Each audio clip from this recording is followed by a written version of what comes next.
একটি ছোট্ট শহরে রমিজ নামের এক লোক থাকত। রমিজ ছিল একজন সাধারণ চাকুরিজীবী এবং তার স্ত্রী সুমি ছিল একজন গৃহিণী। তাদের একটি ছোট মেয়ে, নাম নীলা, যাকে তারা দুজনেই খুব ভালোবাসত। কিন্তু রমিজের মনটা ছিল অনেকটাই কঠোর, আর সুমির ছোটখাটো ভুলগুলো সে খুব সহজে মেনে নিতে পারত না। প্রতিদিনই সুমি রান্না, পরিষ্কার পরিচ্ছন্নতা এবং মেয়ের দেখাশোনার জন্য পরিশ্রম করত। তবে কখনো কখনো তার ছোটখাটো ভুল হয়ে যায়, যেমন রান্নায় নুন বেশি হয়ে যাওয়া, কাপড় ধোয়ায় একটু দেরি করা, বা মেয়ের পড়াশোনায় একটু মনোযোগ কম দেওয়া। রমিজ এসব ছোটখাটো ভুলে খুব বিরক্ত হতো, আর প্রতিবারই সুমিকে বকাবকি করত। একদিন রমিজের রাগ সহ্যের সীমা ছাড়িয়ে গেল। সেদিন সুমি ভুলে মেয়ের স্কুলের বিগুলোর মধ্যে একটু ময়লা লেগে যাওয়ার পরও পরিষ্কার করতে ভুলে গেল।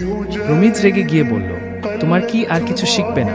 কতদিন ধরে বলছি, এসব ছোট ছোট ভুলের কারণে আমার ধৈর্য শেষ হয়ে যাচ্ছে।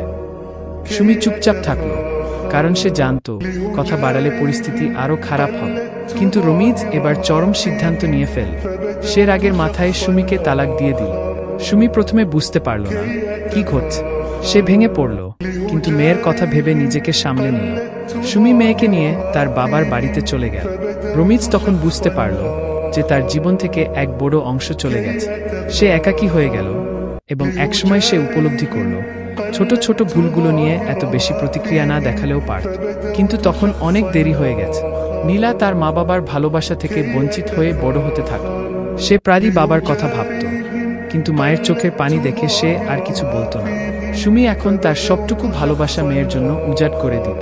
রমিজ যখন বুঝতে পারল, তখন সে নীলাকে দেখতে গেল, কিন্তু নীলা তখন তাকে চিনতেই পারল না। বাবাকে সে চেনে কেবল তার মায়ের মুখে শোনা গল্পে, কিন্তু বাস্তবে তার মনে কোনো ছবি নেই। রমিজ তখন বুঝতে পারল তার ছোট ছোট ভুলের জন্য সে তার পুরো পরিবার হারিয়েছে। শেষমেশ রমিজের জীবনে ফিরে আসলো এক গভীর উপলব্ধি।